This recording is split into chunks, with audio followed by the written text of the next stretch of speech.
মেয়েদের নিজের বাড়ি বলে কিছু হয় না, জানেন তো। বিয়ের পর হয়ে যায় শ্বশুর বাড়ি, বাপের বাড়ি। এতদিন ধরে যেই বাড়িতে কাটালাম সেই বাড়িটা হাঁদেও আমার কিনা সন্দেহ আছে। লোকে বলে বিয়ের পরে শ্বশুর বাড়িটাই নিজের বাড়ি। কে জানে কোনটা যে আমার বাড়ি সেটা আমি বুঝতেই পারি না। যাই হোক, ব্যাঙ্গালোর থেকে ফেরার পরে আমি বাপের বাড়িতেই উঠেছিলাম। দুদিন পরেই চলে এসেছি শ্বশুর বাড়িতে।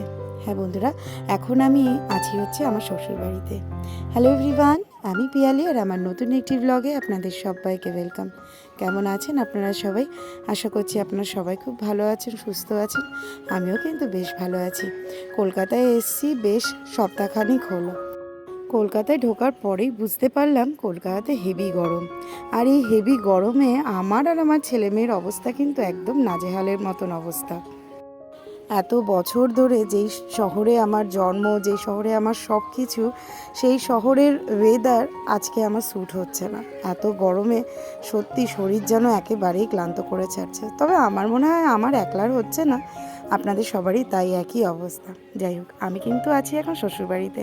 শ্বশুরবাড়িতে সকাল সকাল ঘুম থেকে উঠে চলে এসেছি ছাদে।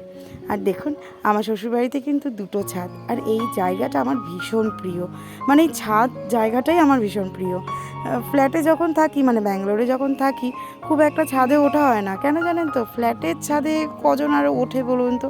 ওই ব্যালকনিটাই যা একটু ব্যবহার হয়। আগের দিনকে রাত্রিবেলা এসেছি, ভাবলাম সকালবেলা ঘুম থেকে উঠে আগে একটু ছাদের দর্শন করে আসি। কতদিন পর এলাম বলুন তো, তাই চলে এসেছি ছাদে। আর দেখুন, জায়গাটা কিন্তু আমার ভীষণ ভালো লাগে। কি সুন্দর সবুজ, চারি জায়গায় সবুজ আর সবুজ, এত ভালো লাগে। এত বাড়ি ঘর দর, ছোটো ছোটো বাড়ি, বড় বড় বাড়ি, আমার খুব ভালো লাগে। তাই বেশ কিছুক্ষণ ছাদে কাটালাম।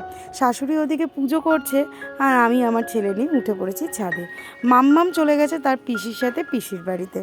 তাই বাড়িতে শুধু আমি, শাশুড়ি, আমার ছেলে আর আমার শ্বশুরমশাই। সন্তু তো এখনও আসেনি। আর এই দেখুন, পাশের ঘরটা কিন্তু আমার কাকা শ্বশুরের। কত গাছ লাগিয়েছে দেখেছেন? আর এইটা হচ্ছে আমার শ্বশুর বাড়িতে দেখুন বিলাতি ধনেপাতার গাছ। অনেকেই হয়তো আপনারা চিনবেন, আবার অনেকেই হয়তো চেনেন না। আমি বলে দিই, এই গাছটা কিন্তু বিলাতি ধনেপাতার গাছ। আর শাশুড়ি এখন তুলসী গাছে পুজো করছে। আজকে বৃহস্পতিবার, এমনিতেই লক্ষ্মীর ঘট বসাতে লাগে। তাই পুজো টুজো সেরে তুলসী গাছে সূর্য প্রণাম করে একেবারে শাশুড়ি নিচে নামবে। চলুন, আমাদের ছাদের কাজ হয়ে গেছে, মানে ছাদে ঘোরা হয়ে গেছে। এবার চলে এসেছি ঘরে। ঘরটা যে খুব একটা বড় তা কিন্তু নয়, একদমই ছোট্ট ঘর। অনেক দিন পর এই বেডরুমটা এলাম। কালকে যখন সন্ধ্যাবেলায় এসেছিলাম তখন আর কিছু ঝাড়পোছ করিনি। শাশুড়ি যতটুকু পরিষ্কার করে রেখেছিল ততটুকু অবস্থায় আমি শুয়ে পড়েছিলাম। রাত্রিবেলা খাওয়া দাওয়া সেরে শুয়ে পড়েছিলাম। আর মাম্মাম তো রাত্রিবেলা ওর পিসির সাথে বাড়ি চলে গেছে, মানে পিসির বাড়ি চলে গেছে। আর আমি এখানে আমার ছেলের সাথে একলা। তাই ভাবলাম সকাল সকাল ঘুম থেকে যখন উঠেই পড়েছি, তাহলে বেডরুমটা একটুখানি ভালো করে ক্লিন করেই নিই। এমনি তো অনেক দিন পর আসা, আর ধুলোও পড়ে থাকে জানেন। বাইরেরটা তো শাশুড়ি কোনো রকমের পরিষ্কার করে রাখতে পারে, কিন্তু ভেতরগুলো তো আর পরিষ্কার করা হয় না। সেগুলোই ভাবলাম আজকের একটু ঝাড়পোছ করে নিই। তবে ডিপ ক্লিন করবো না, মানে কোনো জিনিস সরিয়ে সেগুলোকে পরিষ্কার করব না। শুধু ভেতরে যেই ধুলোগুলো পড়েছে সেগুলোই একটু মুছে মাছে নেব। কিছুদিন পর আবার বাপের বাড়িতে চলে যাব। এই আমার হয় জানেন, ব্যাঙ্গালোর থেকে ফিরে এসে একবার শ্বশুর বাড়ি, একবার বাপের বাড়ি, একবার শ্বশুর বাড়ি, একবার বাপের বাড়ি। কোনো বাড়িতেই ঠিক মতন থাকতে পারি না। তবু কিছু করার নেই, যেতে তো লাগবে। যার বাড়িতে যাব না তার বাড়িতেই রাগ হবে।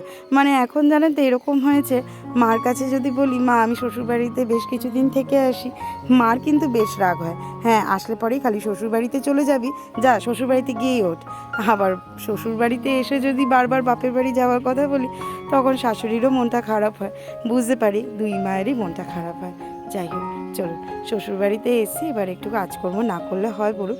শাশুড়ি তো একলা একলাই করে, তাই ভাবলাম একটুখানি হেল্প করে দিই উনার। তবে জানেন তো, উনি আমাকে কিছুই করতে দিচ্ছে না, খালি বলছে তুমি রেস্ট নাও। এই খাট ড্রেসিং টেবিলগুলো আমার বিয়েতে আমার বাবা দিয়েছিল। সেগুলো একটু যত্ন করে রাখতে খুব ইচ্ছা করে জানেন, কিন্তু বাইরে থাকি, জিনিসগুলো আমি তো আর যত্ন করতে পারি না। তবে হ্যাঁ, আমার শাশুড়ি কিন্তু বেশ পরিষ্কার করে রাখে। বুঝতেই পারছেন আমি এতদিন পরে এসেছি, তবুও দেখুন বাইরেরটা কি সুন্দর পরিষ্কার। হ্যাঁ, ভেতরগুলো শাশুড়ি করতে পারে না, অত সময় কোথায়, কত কাজ থাকে সংসারে বলুন তো। এই দেখুন, ভেতরেগুলো পরিষ্কার করা হয় না বলে কত ধুলো জমে রয়েছে।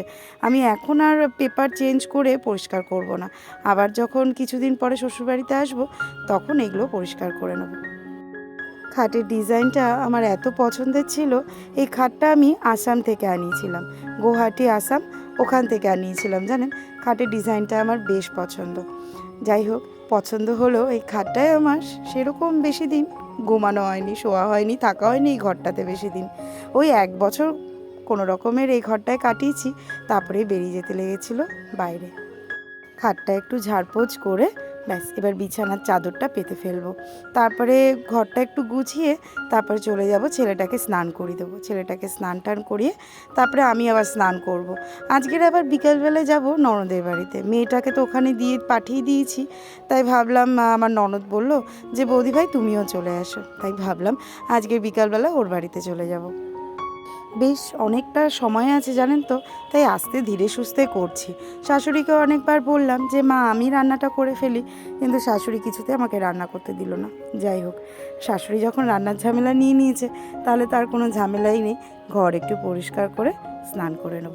বালিশের কভারগুলো অনেক দিন ধরে চেঞ্জ করা হয় না, আর ওই বালিশগুলোর মধ্যেই শুয়ে পড়েছিলাম।